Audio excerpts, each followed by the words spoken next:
Բարի և օրհնյալ առավոտ եմ մաղթում ամեն մեկիս։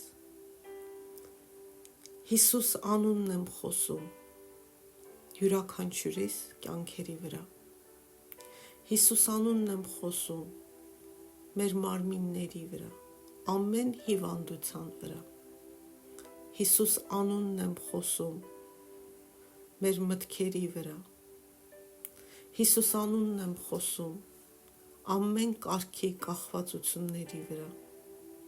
Հիսուս անունն եմ խոսում ամեն անանցանելի թվացող լեռների վրա։ Հիսուս անունն եմ խոսում, որտև Հիսուս անունն է այն բարձր անունը, որ Հայր Աստված տվեց Հիսուսին, որ բարձր է ամեն ինչից, որ թագավոր է ամեն բանի վրա, ամեն մարդու վրա։ Հիսուս անունն եմ խոսում մեր սրտերի ու մեր լեզուների վրա, մեր կամքի վրա, որպեսզի մենք ծնկենք Հիսուսի առաջ, որպեսզի մենք ամբողջ սրտով, ամբողջ էությամբ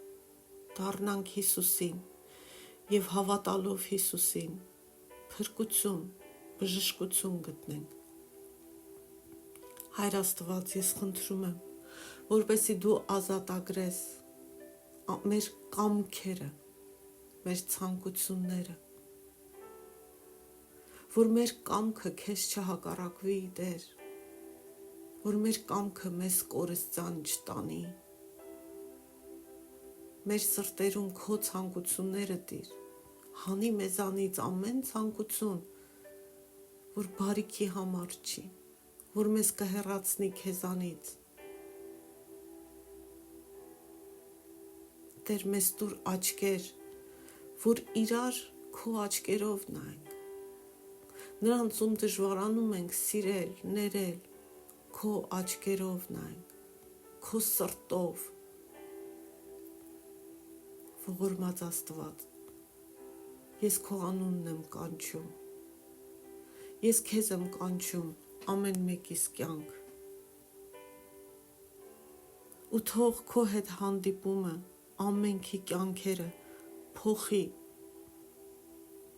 թող լույսը գա յուրաքանչյուրի կյանքում, Տեր, թող խավարը հեռանա, թող կապանքները քանդվեն, թող կախվածությունները լուծարվեն, ազատագրում եմ կանչում ու խնդրում, Տեր, Հիսուսի անունով աղոթեցի, ու թող այս ամենը լինի քո փառքի համար, քո մեծանուն անվան գոհության համար։ Իսկ հիմա մենք վերադառնանք Թոմաս Ուոթսոնի ապաշխարության վարդապետության գրքի ընթերցանության ու մեկնաբանության շարունակությանը։ Երեկ մենք խոսում ենք հրատապ ապաշխարության մասին ու մենք մի քանի պատճառներ ասեցինք, ինչու է անհրաժեշտ, որ ապաշխարությունը լինի հրատապ, չհետաձգվի։ Ասեցինք, որ հիմա է ապաշխարության սեզոնը և ամեն ինչ լավագույնս է, երբ արվում է ճիշտ ժամանակին։ Խոսեցինք այն մասին, որ որքան շուտ ապաշխարենք, այնքան ավելի քիչ մեղքերի համար պատասխան կտանք։ Խոսեցինք այն մասին, որ որքան շուտ ապաշխարենք, այնքան ավելի մեծ փառք կբերենք Աստծուն։ Եվ նաև խոսեցինք, որ ինչու է վտանգավոր հետաձգել ապաշխարությունը։ Նախկին դասերը լսեք, իսկ այսօր մենք խոսելու ենք այն մասին, որտեղ մենք ասեցինք պատճառներից մեկը, որ վտանգավոր էր հետաձգել ու ուշացնել ապաշխարությունը, որտեղ կան 3 օրեր, որոնք շուտով կարող են այլևս չլինել։ Հիմա խոսենք, որոնք են այդ 3 օրերը։ Առաջինը, ավետարանի օրը կարող է ավարտվել, այսինքն կարող է գալ այն օրը, որ էլ դու հնարավորություն չունենաս լսելու Աստծո խոսքը, ընդունելու Աստծո բարի լուր ավետարանը։ Հիմա մենք ապրում ենք ավետարանի լույսի ու արևի ներքո։ Այն շատ քաղցր շրջան է, բայց կարճ է։ Օրինակ Երուսաղեմն էլ այդ փրկության օրը ուներ, բայց կորցրեց այն։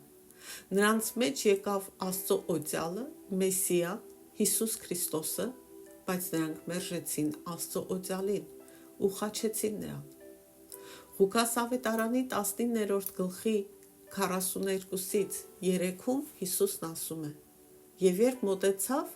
Հիսուսը,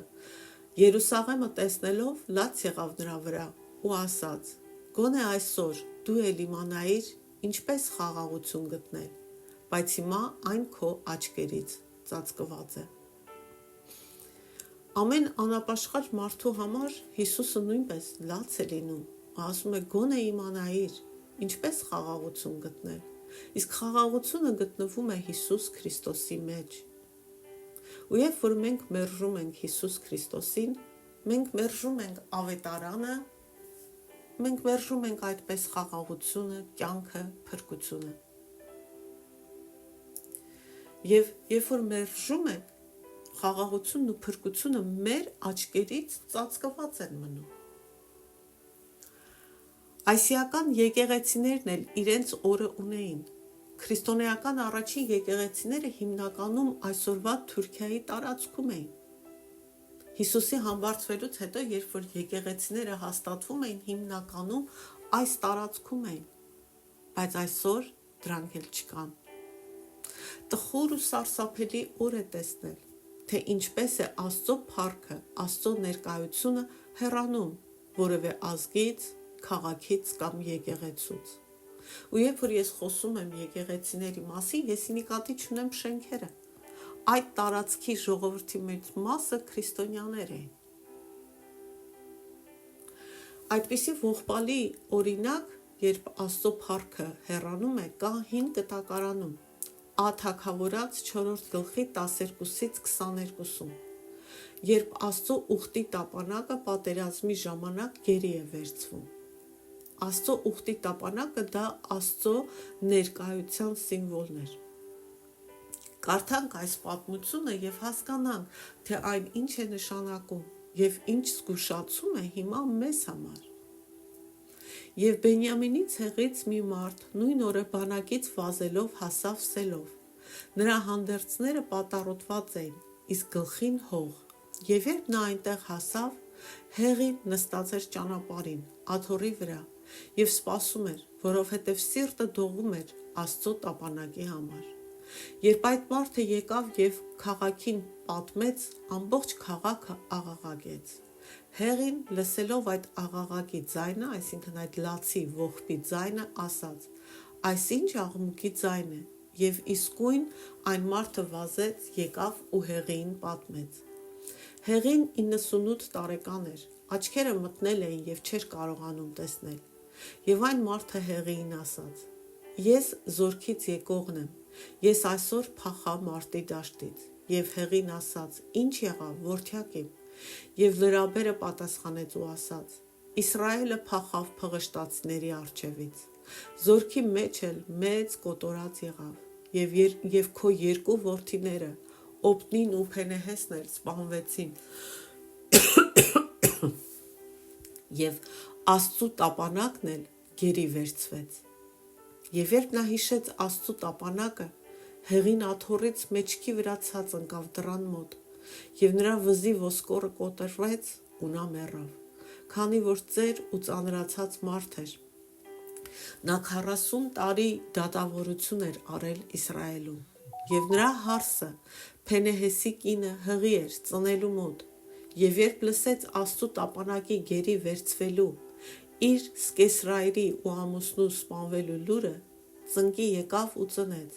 որովհետև ցավերը բռնեցին նրան, եւ երբ մեռնում էր, նրա մոտ կանգնած կանայք նրան ասացին. «Մի վախեցիր, որովհետև տղա ես ծնել», բայց նա չպատասխանեց եւ ուշադրություն չդարձրեց։ Եվ այդ տղայի անունը Իքաբոդ դրեց, ասելով. «Իսրայելից փառքը վերացավ», որովհետև Աստծու տապանակը վերցվեց, եւ նրա սկեսրայրն ու ամուսինը չկան։ Դրա համար էլ ասաց. «Քանի որ Աստծո տապանակը վերցվեց, Իսրայելից փառքը վերացավ»։ Հիմա եկեք հասկանանք, թե ինչ տեղի ունեցավ։ Իսրայելցիները փնտրելով աստվածային միջամտությունը փղշտացիների դեմ պատերազմում, պատերազմի դաշտ են բերում ուխտի տապանակը, որը Աստծո ներկայության խորհրդանիշն է։ Բոլոր պատերազմներում Աստծո տապանակը տանում էին, եւ դա Աստծո հրամանով էր,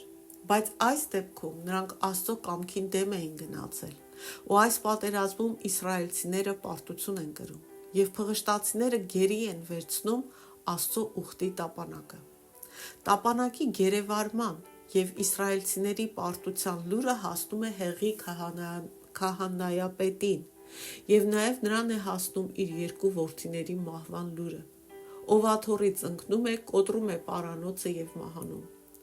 Քահանապետի մահը այստեղ խորհրդանշում է Աստծո ներկայության եւ առաջնորդության կորուստը Իսրայելի վրայից։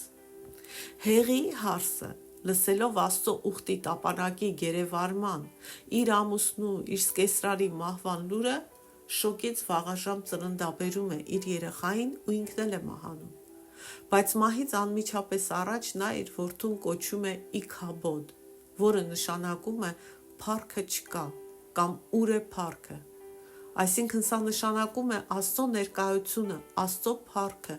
Աստծո պաշտպանությունը, Աստծո բարեհաճությունը, Աստծո ողորմությունը հեռացել է։ Սա մեզ սովորեցնում է, որ Աստծո ներկայությունն ու փառքը ինքնաբերաբար չեն շնորհվում, այլ կապված են մեր հավատարմության եւ հնազանդության հետ։ Եվ երբ մենք անհնազանդ ենք, երբ հավատարիմ չենք, երբ մենք Աստծուն չենք ընդունում կամ չենք ապաշխարում, դա հանգցնում է կործանարար հետևանքների։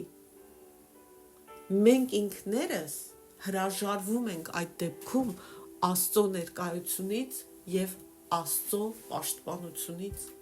Մենք դուրս ենք գալիս այդ տարածքից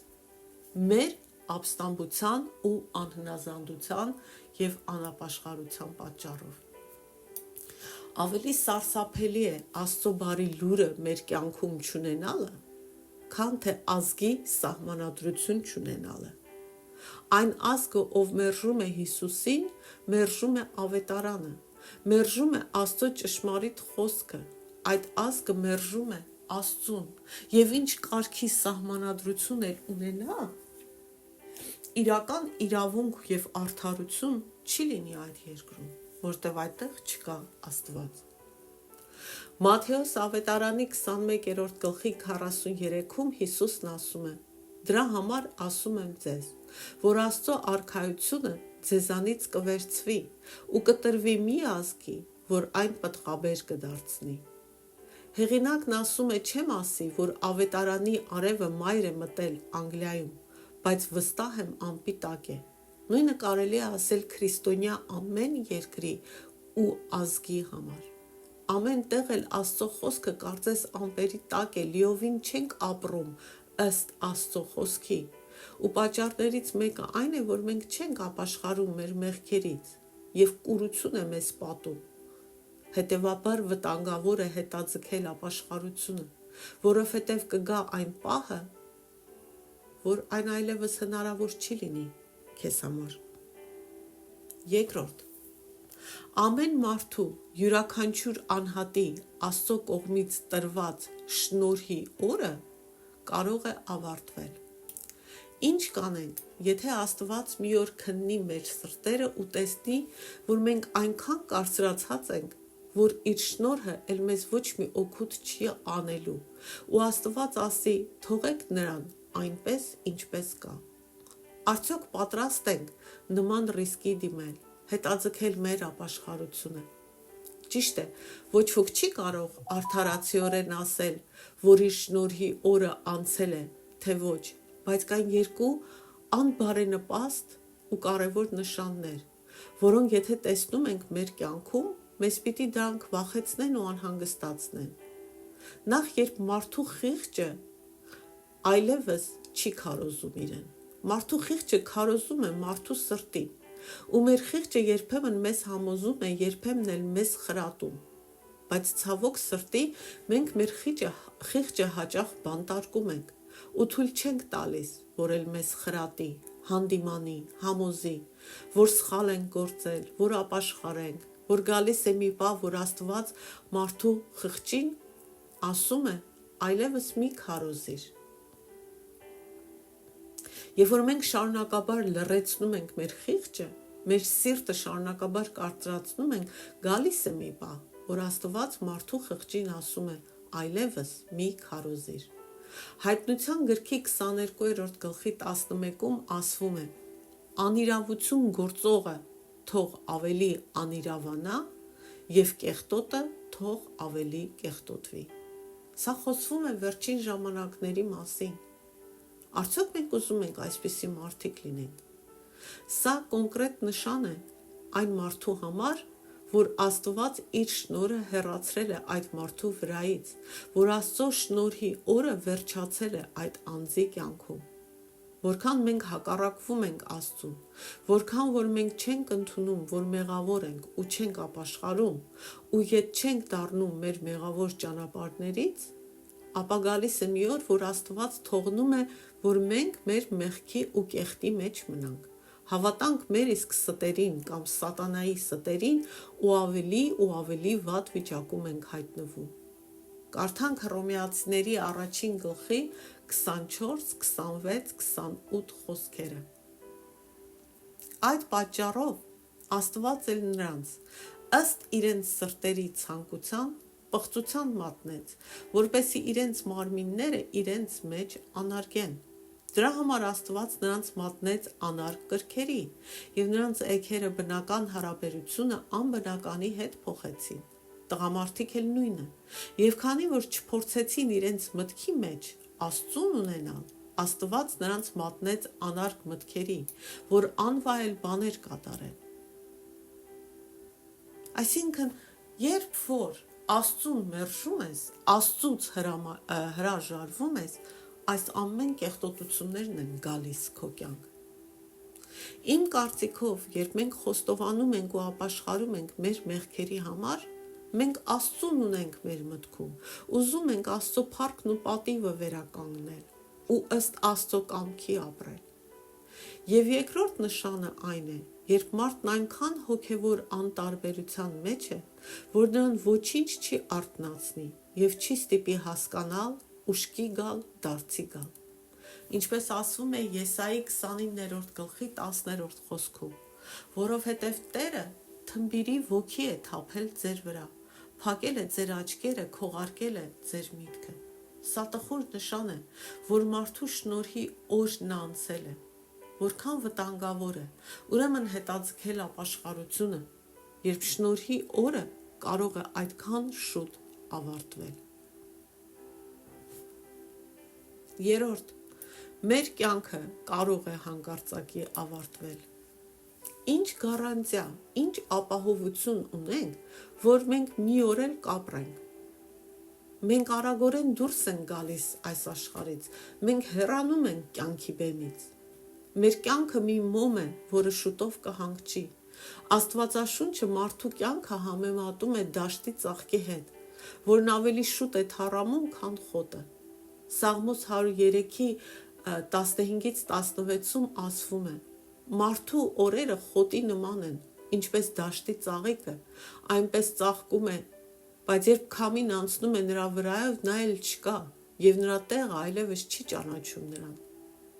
Սաղմոս 39-5-ում էլ սա է ասվում մեր կյանքի մասին. ահա օրերիս սահմանը կարգեցիր մի թիզի չափով, և իմ կյանքի տևողությունը ոչնչի պես է քո առաջ։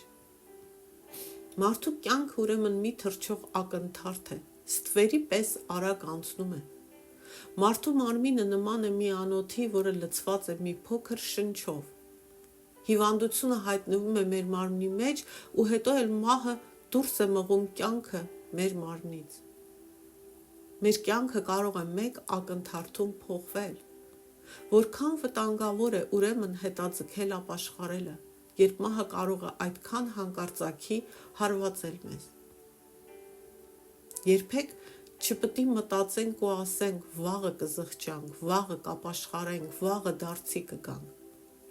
Մի աստվածաբան այսպես է ասել. Աստված ներում է նրան, ով զղջում է, ով ապաշխարում է, բայց Աստված չի խոստացել, որ վաղը ևս կտա նրան զղջալու եւ ապաշխարելու հնարավորություն։ Եվ ոչ թե նրա համար, որ Աստված անսիրտ է, այլ նրա համար, որ ոչ մի գառանտիա չկա, որ վաղը կլինի մեզ համար։ Հեղինակը մի պատմություն է պատմում մեկի մասին, ով զբաղված էր խմելով, եւ երբ որ ինչ-որ մեկը նրան նամակ է փոխանցում ասելով, որ անմիջապես կարդա, քանի որ այն կարևոր բանի մասին էր, մարդը այսպես է պատասխանում. «Վաղը կարևոր լուրջ գործերով կզբաղվեմ, այսօր խմում եմ»։ Հենց այդ օրը նրան սպանում են, ու նա այլևս չէր կարող այդ կարևոր գործը լուծել։ Մինչ մարդիկ կարծում են, որ իրենք են վերահսկում իրենց կյանքը, մահը կտրում է մարդու կյանքը։ Օլաուս Մագնուսը նկատել էր, որ Նորվեգիայի թռչունները ավելի արագ են թռչում, քան որոշ այլ երկրների թռչուններ։ Եվ ոչ թե, որ այդ թռչունների թևերը ավելի արագ էին աշխատում, քան մյուսները, այլ նրանք բնազդով զգում էին, որ Նորվեգիայում օրերը ուրիշ տեղի հետ համեմած 3 ժամ կարճ է եւ ավելի արագ են շարժում իրենց բույնը հասնելու համար։ Նույն կերպ մենք, իմանալով մեր կյանքի կարճատևությունը եւ որքան արագ կարող է մահը խլել ապաշխարելու հնարավորությունը եւ կյանքը մեզանից, եկեք ապաշխարենք, որ ապաշխարության թևերով ավելի արագ թռնենք դրախտ։ Բայց ոմանք կասեն, որ չեն վախենում հանկարծակի անակնկալից, որ իրենք կապաշխարեն իրենց հիվանդության անկողնում։ Ինձ այդքան էլ սրտամոտ չէ նման ապաշխարությունը։ Նախ նորից ոչ մի գառանտիա չկա, որ հանկարծամահություն չի գա մեզ վրա, որ կհիվանդանաս ու ժամանակ կունենաս, ու ինչ-որ ձևով կարծես գլխիդ անեցք ես կանչում, որ հիվանդության անկողնու մեջ տանջվես։ Երկրորդը, նման մարդիկ վտանգի են ենթարկում իրենց փրկությունը, նրանք վտանգավոր խաղ են խաղում։ Ես դա անձամբ անվանում եմ ռուսական ռուլետ։ Ու չմոռանանք նաև, Աստված սրտեր քննող Աստված է։ Դուք որ հետաձգում եք ապաշխարությունը մինչև հիվանդության պահը, կցանկանայի, որ մտածեիք ու պատասխանեիք այս հարցերին, ասում է հեղինակը, իսկ հարցերը վաղը կքննարկենք։ Աստված ողորմի յուրաքանչյուրիս, որպեսի սրտերներս կարծրացած չմնանք, որպեսի հիմարներ չլնենք ու չասենք վաղը, ու վաղը այդպես էլ վրա չհասնի, որ շնորհի օրը չվերջանա մեր կյանքում։ Թող Աստված ապաշխարության պարգև լցնի ամենքիս սրտերում։ Ամեն։